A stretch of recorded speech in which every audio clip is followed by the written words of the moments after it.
Shoutout mga idol. Ayan, meron tayong nabasang comment.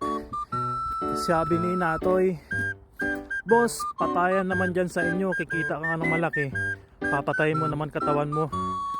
May tinatawag dyan na easy at hard work. 35k sa easy at 46k sa hard. Yan. Medyo hinihingal ako. Sasagutin natin yung comment ni Natoy. Ayan, shout out idol Natoy. Ayan, hindi naman, sa totoo lang, hindi naman patayan talaga sa trabaho dito sa liin ko sa amin eh. Kasi kung talagang patayan dito, sana walang mga nagtatagal din na Pilipino. Tulad ko na lang, almost 1 year na mahigit tayo sa liin ko. Sa totoo lang, madali lang talagang trabaho dito kasi yung ibang umaalis kasi parang hindi sanay sa mga ganong trabaho. Gusto na lang siguro yung easy money tapos malaki ang sahod. Sa totoo lang, ang trabaho ko lang dito eh, naglalagay lang ako ng karne sa hulmahan, nagbabalat ako ng plastic, nakatayo, hiwa ka lang ng karne. Yun lang naman ang ginagawa eh. Mas mabigat pa nga yung trabaho ng construction eh, diba? Ako nagtrabaho din ako sa construction, pero mas mabigat ang construction kaysa dito sa trabaho ko ngayon dito sa liin ko. Kaya napakadali lang para sa akin kasi akala mo yung trabaho mo eh ganun lang, maglagay ka lang ng karne sa hulmahan, magtimbang ng karne.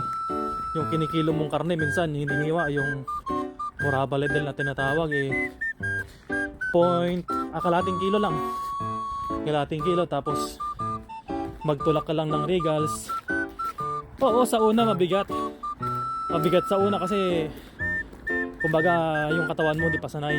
Ako din naman nasubukan ko yan eh, kasi nung mga unang araw ko yung asalayan ko eh, sabi ko mabigat, mag-resign na talaga ako.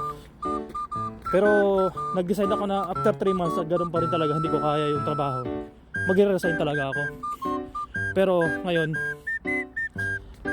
halos 1 taon na ako mahigit, tapos continue contract lang tayo.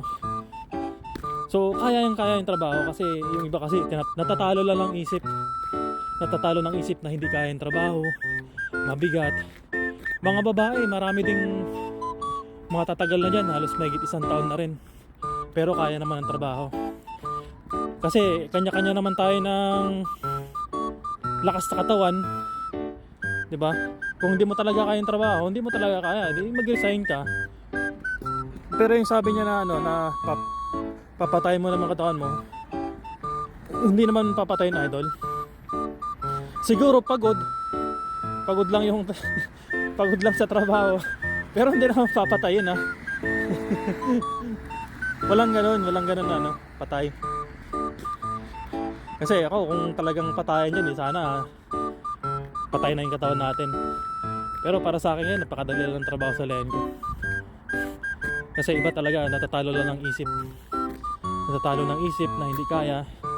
Ayun, tiyagaan lang talaga sa trabaho. Wala namang mahirap na trabaho eh. Kaya nga tayo nag-OFW, di ba? Sa trabaho, sa pera, sa pangangailangan, magtagoy yung pamilya sa pang-araw-araw sa Pilipinas, makapagpadala.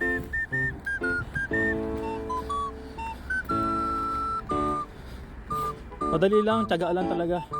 Tapos na ngayon nagtaas pa yung sahod, naging 46k yung gross dito sa liin ko, sa hard department yun ha. Merong ibang department na yung medyo mabigat din, pero may Pilipino rin na matagal na, kayang-kaya naman. Kayang-kaya, tiyagaan lang talaga sa trabaho. Iba-iba din kasing department. Yung ibang department kasi sa mga babae, sabi nagbubuhat daw. Eh kung hindi mo kaya magbuhat, mapaparesign ka talaga kung di ka sanay sa ganon. Pero hindi ko alam kung sa ilang kilo mga binubuhat ng mga babae. Pero merong mga babae na matatagal na rin dyan, taon na rin nakapagtrabaho dito sa liin ko. Tiyaga lang, idol. Ayan, walang mahirap na trabaho sa taong porsigido at mataas ang pangarap. Ayan, shoutout sa'yo, Idol Noy. Ngayon yung sa easy, alam ko tumaas na, naging 41 na ata. Hindi ko alam kung ilan ang Ang alam ko tumaas ang sahod dito sa buong Czech Republic yun. Oh. Pasok tayo ng trabaho. Sa mga hindi pa pala naka-follow dyan mga ka-idol, huwag yung kalimutan i-follow itong account natin. Meron din tayong YouTube channel mga ka-idol. Support na lang din. Ayan din sa Czech Republic yung channel natin. Pasok na naman tayo. Tapos pag nag-overtime ka dito, talagang paldo ka dito. Pero sa overtime, kayang-kayang overtime naman. Hindi naman na ganun kapagod. Di tulad dati ng mga baguhan pa lang tayo talagang nangangapa sa trabaho. Ganun talaga sa una Pagka unang pasok mo sa trabaho, hindi mo pa alam mga galawan. Medyo nakakapagod talaga.